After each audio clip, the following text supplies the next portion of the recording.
Evening, guys. Hope you're all doing well. I thought I'd come on here today to kind of ask a question and get people's thoughts, opinions, and recommendations.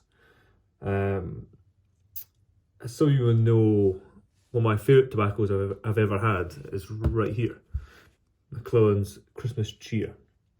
I've always found that McClelland did tobacco very well, but in particular, their Virginias are next to unicorn status, I would say. Kind of the best of the best, in my opinion.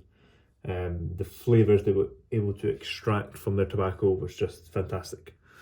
And this tin's from 2016, and the flavours are bold, unique, naturally spicy, as a lot of Christmas cheer is, being a straight Virginia, but well-rounded, smooth. Of course, that's to do with the age, but I've had fresher tins, and going a few years back when a lot of their blends would have only been 2 years old, they still had that kind of smooth creaminess and just very unique flavours.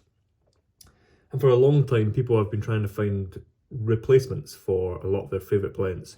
Of course, when it comes to McClelland's, you had their Frogmorton series, where people have found, and blenders such as Watch City, Boswell's, Combine Ventures, kind of boutique blenders such as those have come up with and created their own interpretations of some of those blends. And alongside some of the big tobacco manufacturers have kind of adapted and kind of introduced some of their own blends, which are kind of not a carbon copy, but to try and recreate as best they can some of those flavours that everyone enjoyed.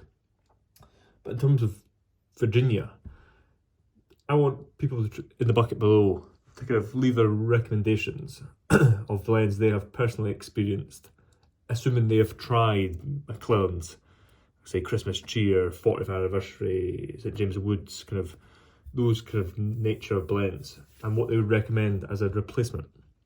Of course, some of us are fortunate enough to have some of these blends in the cellar. Me personally, this was my last tin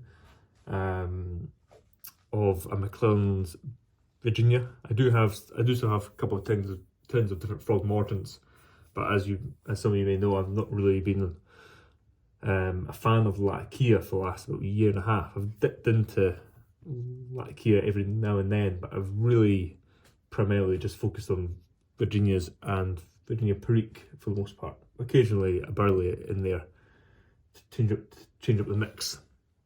So yeah, it's kind of a question of, what do you recommend? What have you tried that's different that you might think is a close comparison in terms of style, their unique flake cut, and flavour profile?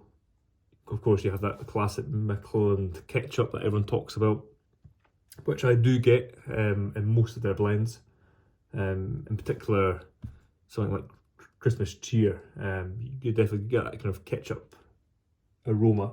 Not so much taste. I find that kind of the classic red Virginia McClelland aroma doesn't always come through in the taste, which is not a bad thing at all. In fact, I like the aroma. It's different, but I wouldn't want to taste that every puff. And I know people have come up with recommendations previously when they did announce they were closing doors, and kind of in the months after, people kind of found recommendations for different blends to kind of compensate the loss. And I have too. There's a few blends personally that I enjoy, which are, I would say, are similar in essence. A lot of them are German tobaccos, primarily made by Dan Tobacco. And there are a few American ones that I have tried too, which are kind of similar in essence, but of course not the same. So yeah, it was more kind of an open-ended question of kind of what are your thoughts.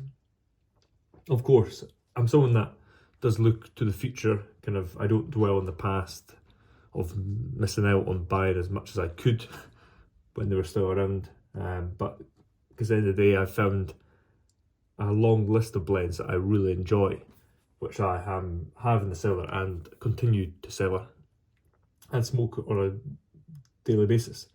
But for those other occasions, I do want that kind of McClelland fix.